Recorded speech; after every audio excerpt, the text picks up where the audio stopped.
नमस्कार, आप देख रहे हैं इंडिया न्यूज हरियाणा में। आपके साथ तरन्नुम जहां शेख। बुलेटिन की शुरुआत फटाफट अंदाज में। मुख्यमंत्री बनाए गए भूपेंद्र पटेल आज दोपहर शपथ लेने जा रहे हैं। इसके 2 दिन बाद कैबिनेट मंत्रियों का भी शपथ ग्रहण समारोह होगा।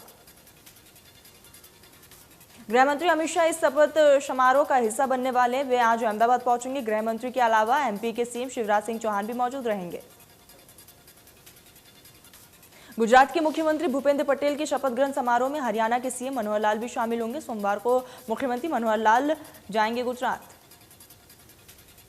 बीजेपी विधायक दल के नेता चुने जाने के बाद भूपेंद्र पटेल ने कहा है कि मैं पीएम नरेंद्र मोदी, अमित शाह और जेपी नड्डा का तहे दिल से आभार व्यक्त करता हूं। हम संगठन को साथ लेकर आगे बढ़ेंगे। भूपेंद्र पटेल केवल 12वीं पास पाटीदार समाज के नेता है। भूपेंद्र पटेल राज्य के पूर्व मुख्यमंत्री और उत्तर प्रदेश की राज्यपाल आनंदीबेन पटेल के करीबी बताए जा रहे हैं। भूपेंद्र पटेल ने 2017 के विधानसभा चुनाव में अहमदाबाद जिले के घाटलोड़िया सीट से रिकॉर्ड 1,17,000 वोट से जीत दर्ज की थी।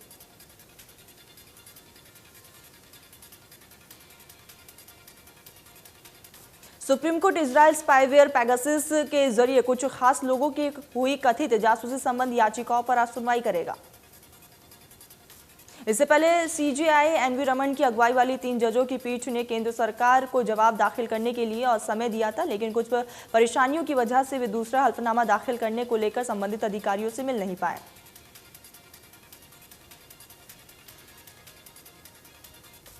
भारत में पिछले 24 घंटे में कोरोना वायरस के 31,372 नए केस मिले हैं। 37,880 रिकवरी हुई है। 219 लोगों की मौत हुई।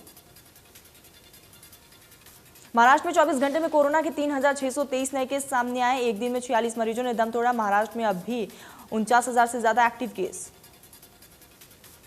केरल में पिछले 24 घंटे में कोरोना के 20,000 से भी ज्यादा नए केस सामने। एक दिन में 67 मरीजों की मौत हुई है। केरल में अभी 2 लाख से ज्यादा एक्टिव केस। दिल्ली में 24 घंटे में कोरोना के 22 नए मामले सामने आए। एक दिन में 44 मरीज रिकवर हुए। दिल्ली में अब भी 390 एक्टिव केस। प्रदेश में कम हो रहा है कोरोना। पिछले 24 घंटे में कोरोना के 14 नए केस सामने आए। एक दिन में 40 मरीजों की रिकवरी हुई है। प्रदेश में एक्टिव केस 531। पलवल के हथनी विधानसभा में रहस्यमय बुखार का कहर लगातार जारी है। पिछले 10 दिनों में 8 बच्चों की मौत हो गई है। स्वास्थ्य विभाग ने बताया कि इनकी मौत डेंगू बुखार से नहीं हुई। ग्रामीणों का कहना है कि स्वास्थ्य विभाग की लापरवाही के कारण बच्चों की मौत हुई है। स्वास्थ्य विभाग पहले से इसकी सूद लेता तो बच्चों का जान बच सकता था। 50 से 60 बच्चे अभी भी बुखार की चपेट में।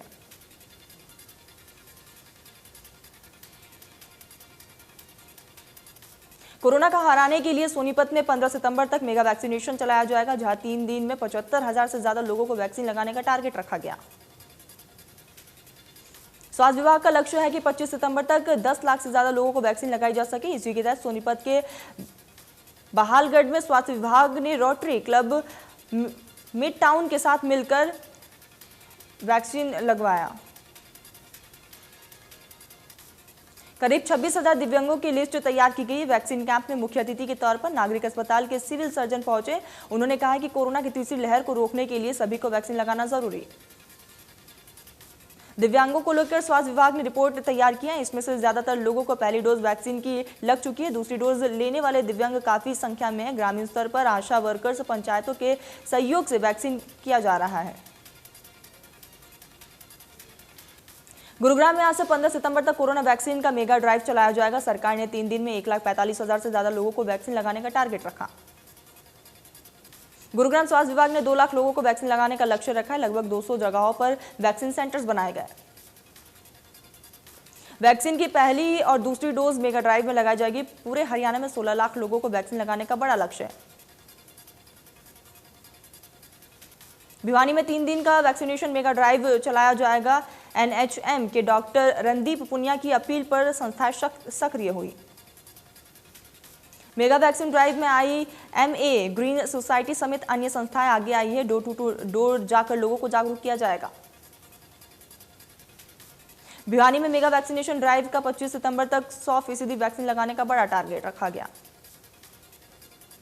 गुरुग्राम में लोगों को स्वास्थ्य सुविधा देने के लिए कैनविन फाउंडेशन लगातार आगे आ रही है। कैनविन फाउंडेशन ने गीता भवन में अपना दूसरा सेवा पॉलीक्लिनिक की शुरुआत की।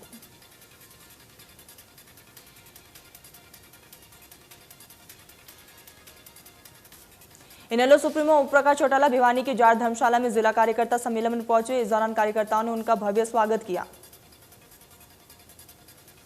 ओपी चौटाला ने कहा कि इनेलो की सरकार बनने पर वे हर वर्ग के पढ़े लिखे युवाओं को सरकारी नौकरी देंगे, चाहे इसको लेकर उन्हें फांसी लग जाए।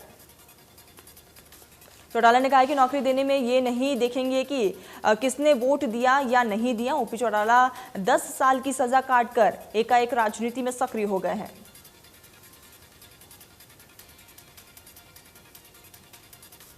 हरियाणा प्रदेश देश का पहला ऐसा राज्य बना जो किसानों की 10 फसलों को एमएसपी दरों पर खरीद करता है, जबकि पंजाब राजस्थान केवल 3 फसलों को ही खरीदता है।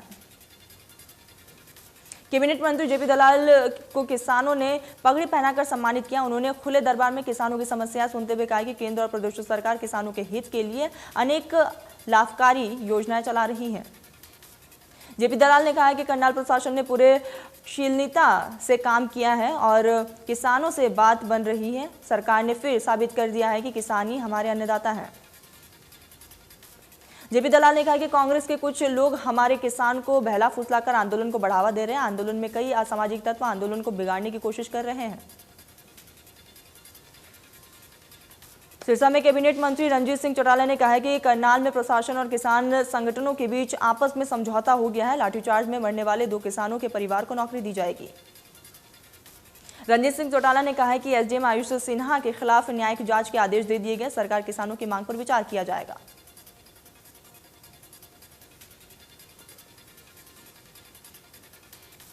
कश्मीर से कन्याकुमारी तक किसान साइकिल चलाकर सिरसा पहुंचा, जहां सिरसा में किसान का भव्य स्वागत किया गया। जगतार सिंह अब 48 दिनों में देश के 14 राज्यों का भ्रमण कर चुके हैं। लगातार सिंह ने केंद्र सरकार के 3 कृषि कानूनों को वापस लेने की मांग की। एससी की परीक्षा को लेकर अंबाला में भी प्रशासन की तरफ से सुरक्षा व्यवस्था चाक चौबंद देखने को मिले। परीक्षा के दौरान एसपी हामिद अख्तर ने परीक्षा केंद्रों का निरीक्षण किया। अंबाला में कुल 46 परीक्षा केंद्र बनाए गए। परीक्षा केंद्रों पर 50 मीटर की दूरी तक लोगों की इकट्ठा होने की अनुमति नहीं थी। हरियाणा पब्लिक सर्विस कमीशन और अदर एलाइड सर्विसेज के प्रीमियम एग्जाम के आयोजन कड़ी सुरक्षा के बीच किए गए। 2 शिफ्ट में हरियाणा पब्लिक सर्विस कमीशन की परीक्षा में कई जिलों के सैकड़ों बच्चे शामिल हुए। परीक्षा को नकल रहित संचालित करने के लिए प्रशासन की ओर से कड़े प्रबंध किए गए थे। परीक्षा केंद्रों पर निगरानी रखने के लिए ड्यूटी मजिस्ट्रेट तैनात किए गए थे। परीक्षा केंद्रों के 200 मीटर के दायरे में 5 और 5 से अधिक व्यक्तियों के एकत्रित होने पर पाबंदियां लगाई गई थी। सोनीपत में एससीएस के परीक्षा में अनियमितताएं देखने को मिली है। परीक्षार्थियों ने प्रशासन पर आरोप लगाया कि सामान रखने की कोई ठोस व्यवस्था नहीं की गई। परीक्षार्थियों ने कहा है कि दोनों शिफ्ट के लिए अलग अलग चार्ज लिए गए हैं। दुकानदारों के पास सामान जमा करवाने को हम मजबूर थे।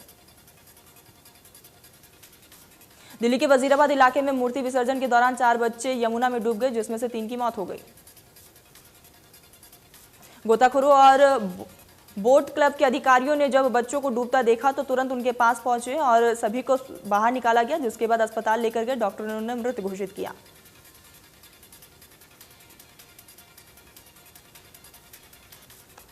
फरीदाबाद में सोहना बल्लभगढ़ मार्ग पर 20 वर्षीय मृतक दीपांशु के परिजनों और इलाकों के लोगों ने पुलिस की कार्रवाई से नाराज होकर रोड जाम किया। मृतक की मां का आरोप है कि दीपांशु 5 तारीख को घर से स्कूटी लेकर निकला था, जिस पर उन्होंने पुलिस में शिकायत दर्ज कराई थी, लेकिन अभी तक पुलिस ने कोई कार्रवाई नहीं की। परिजनों ने बताया है कि 7 दिन से ज्यादा का समय बीत गया है, अभी तक पुलिस ने मामले में कोई भी कार्रवाई नहीं की है। परिजनों ने जिन लोगों पर उनका शक था उनका नाम भी दिया। पुलिस अधिकारियों ने लोगों को आश्वासन दिया है कि जल्द ही मामले में कार्रवाई की जाएगी। जाम लगाना किसी बात का हल नहीं हो सकता।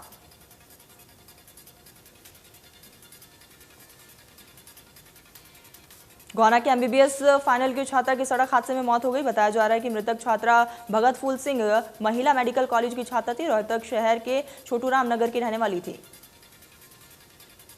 मृतक छात्रा देर रात अपने एक फ्रेंड के जन्मदिन की पार्टी मनाने के लिए अपने दोस्तों के साथ मुरथला ढाबा गई थी। ज्यादा समय रास्ते में गाड़ी पलट गई, जिससे मौत हो गई। मृतक छात्रा के परिजनों ने छात्रा की हत्या की आशंका जताई है और इससे हादसा दिखाया जा रहा है। पुलिस मामले की तफ्तीश में जुटी। फरीदाबाद में 31 अगस्त को एमबीबीएस छात्र की हत्या कर दी गई थी। छात्र की हत्या के मामले में पीड़ित परिवार ने केंद्रीय मंत्री कंवरपाल गुर्जर से वीडियो कॉन्फ्रेंसिंग के जरिए न्याय की गुहार लगाई। मृतक के परिजनों ने विधायक नैनपाल रावत पर गंभीर आरोप लगाते हुए कहा है कि नैनपाल रावत आरोपियों को बचाने का प्रयास कर रहे हैं। पुलिस का कहना है कि छात्र की हत्या के मामले में 4 लोगों को गिरफ्तार कर लिया गया और 7 आरोपी अभी भी फरार हैं। जज्जर में हत्या का मामला सामने आया, जिसमें युवक ने अपनी चाची को मामूली विवाद के चलते जवाहरलाल नेहरू नहर में ढकेल दिया, जिससे उसकी मौत हो गई। पुलिस ने कहा है कि मृतक शव अभी तक बरामद नहीं कर पाए हैं। पुलिस ने आरोपी को गिरफ्तार कर लिया। लगातार आरोपी से पूछताछ जारी है।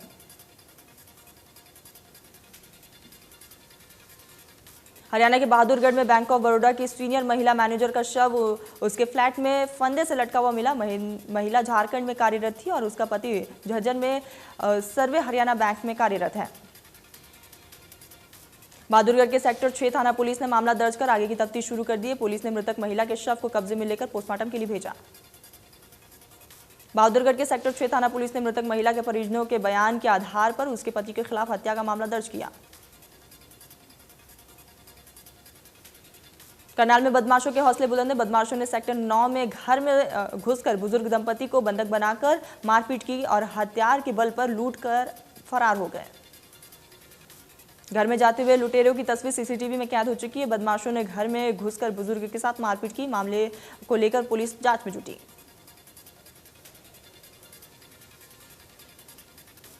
केथल में शराब ठेके के विरोध में लोगों ने आंदोलन किया है। लोगों ने शराब ठेके को हटाने की मांग की। लोगों का कहना है कि शराबियों की आवारागर्दी से परेशान हो रही है महिलाएं और महिलाओं से भी छेड़छाड़ करने का आरोप लगाया गया। फतेहाबाद में जन स्वास्थ्य विभाग के कर्मचारियों में नाराजगी देखने को मिली। बीते 4 महीने से वेतन न मिलने से कर्मचारी परेशान। कर्मचारी ने कार्यालय के गेट पर ताला लगाकर विरोध जाहिर किया और अब तक 300 कच्चे कर्मचारियों को वेतन नहीं मिला।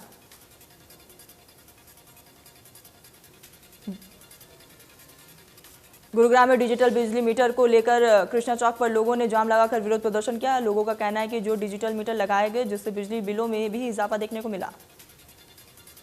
लोगों ने आरोप लगाया कि कॉलोनियों में बने मकान पर लगातार हो रही तोड़फोड़ गलत तरीके से की जा रही है। ना कोई नोटिस दिया गया है और ना ही अन्य समस्याएं भी हैं, जिसके चलते विरोध प्रदर्शन किया गया। मानेसर नगर निगम को बने हुए 9 महीने हुए हैं। नगर निगम में शामिल होने वाले सभी गांव के लोगों को काफी ज्यादा परेशानियों का सामना करना पड़ रहा है। लोगों का कहना है कि गलियां नदी बन चुकी हैं। लोगों का कहना है कि गलियों में सीवर का पानी भर चुका है और शिकायत के बावजूद भी नगर निगम इस पर कोई कार्रवाई नहीं कर रहा। फरीदाबाद के अजरोंदा मेट्रो स्टेशन के पास एक संदिग्ध सूटकेस मिला। जानकारी मिलते ही सीआरपीएफ और पुलिस विभाग अधिकारी मौके पर पहुंचे और बम निरोधक दस्ते को भी इसकी सूचना दी। पुलिस के मुताबिक सूटकेस में कोई भी संदिग्ध सामान नहीं मिला है और प्रत्यक्षदर्शी के मुताबिक शाम को उन्होंने अचानक एक सूटकेस को वहां देखा, जिसके बाद पुलिस को इसकी सूचना दी गई। इसके बाद पुलिस ने सामने पेट्रोल पंप पर लगे सीसीटीवी कैमरे को खंगाला और उसमें नजर आया कि 2 युवकों ने इस सूटकेस को रखकर मौके से फरार हुए। पानीपत में एक युवती को मैरिज वेबसाइट के जरिए शादी करना महंगा पड़ गया। युवती ने जिस युवक से शादी की वो पहले से ही शादीशुदा निकला। युवक की पहले 2 शादियां हो चुकी थी और उन्हें दहेज के लिए छोड़ दिया था। शादी करके अब युवती अपने ससुराल गई तो उसके साथ भी यही किया गया। रोज रोज उसके साथ मारपीट किया जाता था और दहेज को लेकर प्रताड़ित किया जाता था। पीड़िता को दहेज के लिए प्रताड़ित करने के बाद सास ससुर ने उसे घर से निकाल दिया था। पीड़िता की शिकायत पर पुलिस मामले की तफ्तीश में जुटी। गुरुग्राम के भंडसों में लाल शहीद तरुण भारद्वाज का राजकीय सम्मान के साथ अंतिम संस्कार किया गया। भोंडसी गांव भारत माता और वंदे मातरम की जयकारों से गूंज उठा। शहीद के अंतिम संस्कार में गुरुग्राम के डीसी और गुरुग्राम सोहाना के विधायक भी शामिल हुए। आपको बता दें कि तरुण भारद्वाज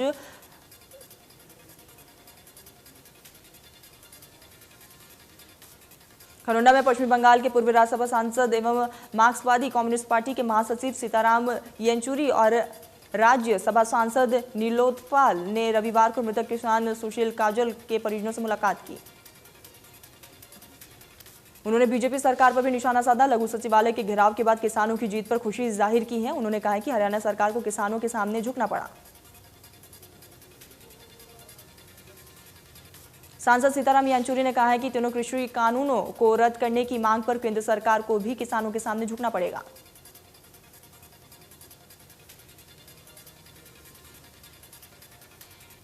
टोक्यो पैरालंपिक में सिल्वर मेडल और ब्रॉन्ज मेडल जीतने वाले सिंगराज अधाना ने इंडिया न्यूज से खास बातचीत की। जिंदगी में बदलाव के वो पल जहां से उन्होंने इतिहास रचकर देश का नाम रोशन किया। उन्होंने कहा कि सरकार का सहयोग उस वक्त होता है जब हम मेडल लाकर और देश का नाम रोशन करते। केंद्र सरकार ने खेलो इंडिया एक स्कीम चलाई है, हरियाणा सरकार को भी ऐसी स्कीम चलानी चाहिए। शूटर सिंगराज अदाना ने कहा है कि अपने भतीजों को शूटिंग सिखाने के लिए कोच के पास लेकर गया, वही दिन उनकी जिंदगी में बदलाव का कारण बन गया। मेवात में राजीव गांधी खेल परिसर की हालत सुधारने के लिए खेल विभाग ने करोड़ों की राशि खर्च कर दी है, लेकिन स्टाफ की नियुक्ति को लेकर सरकार ने कोई ध्यान नहीं दिया। बताया जा रहा है कि राजीव गांधी खेल परिसर में ना तो खेल का सामान है, ना कोच है और ना ही बिजली, ना ही पीने का पानी। देश के विभिन्न इलाकों में मोबाइल नेटवर्क काम नहीं करते हैं और कई पहाड़ी इलाकों में तो ये समस्या आम है। यमुनानगर के छात्र के आइडिया पर काम किया गया तो ये समस्या हमेशा के लिए समाप्त हो सकती है। इस आइडिया को इंस्पायर अवार्ड मानक स्कीम में देश के टॉप 60 में शामिल किया गया। इन सभी 60 छात्रों को राष्ट्रपति भवन का मेहमान बनने का मौका भी मिलेगा। शहर के सेक्टर 17 निवासी 7वीं कक्षा के छात्र एस गौरव सिंह के आइडिया पर यदि सरकार और टेलीकॉम कंपनियों ने काम किया तो भविष्य में इस तरह की परेशानियां हमेशा के लिए खत्म हो जाएगी। गुरुग्राम में लोगों का घर का सपना अफोर्डेबल हाउसिंग पूरा कर सकती है। अफोर्डेबल हाउसिंग में कम बजट में बेहतर विकल्प मिलता है।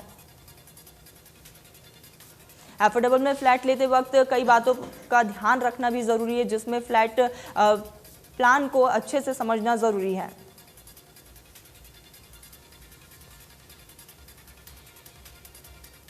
करनाल में सामाजिक संस्था ने स्वस्थ रहे मस्त रहे एक का संदेश देते हुए शहर में साइकिल यात्रा निकाली। इस दौरान लोगों को प्रदूषण मुक्त भारत बनाने के लिए साइकिलिंग अपनाने का संदेश दिया गया। शहर की सामाजिक संस्था JCI की ओर से साइकिल रैली का आयोजन किया गया, जिसमें हर आयु के लोग मौजूद रहे। संस्था के पदाधिकारी ने कहा है कि साइकिलिंग से सेहत फिट रहती है और लोगों का स्वास्थ्य भी बेहतर रहता है। अनूप भारद्वाज ने कहा है कि साइकिलिंग के प्रयोग से वाहनों के ईंधन की खपत घटेगी। अमेरिका के पूर्व राष्ट्रपति डोनाल्ड ट्रंप ने फेसबुक के फाउंडर और CEO मार्क जकरबर्ग को लेकर अभद्र टिप्पणी की है। ट्रंप ने कहा है कि जब वो सत्ता में थे तब जकरबर्ग उनके कदमों में पड़े रहते थे। ट्रंप ने उन्हें बीमार भी बताया। डोनाल्ड ट्रंप ने ट्वीट पर निशाना साधते हुए कहा है कि जब वे बोरिंग जगह बन चुकी है क्योंकि अब वे वहां नहीं हैं। उन्होंने कहा है कि कई लोगों को लगता है कि ट्विटर मेरे लिए सही नहीं है। 2 दिनों के दौरान ओडिशा और छत्तीसगढ़ के कुछ हिस्सों में अत्यधिक बारिश होने की संभावना जताई जा रही है। IMD ने ओडिशा और छत्तीसगढ़ के कई इलाकों में रेड अलर्ट जारी किया। अगले 5 दिनों के दौरान गुजरात, उत्तर कोंकण, उत्तर मध्य महाराष्ट्र और पूर्वी राजस्थान में कुछ स्थानों पर भी भारी बारिश की संभावना जताई।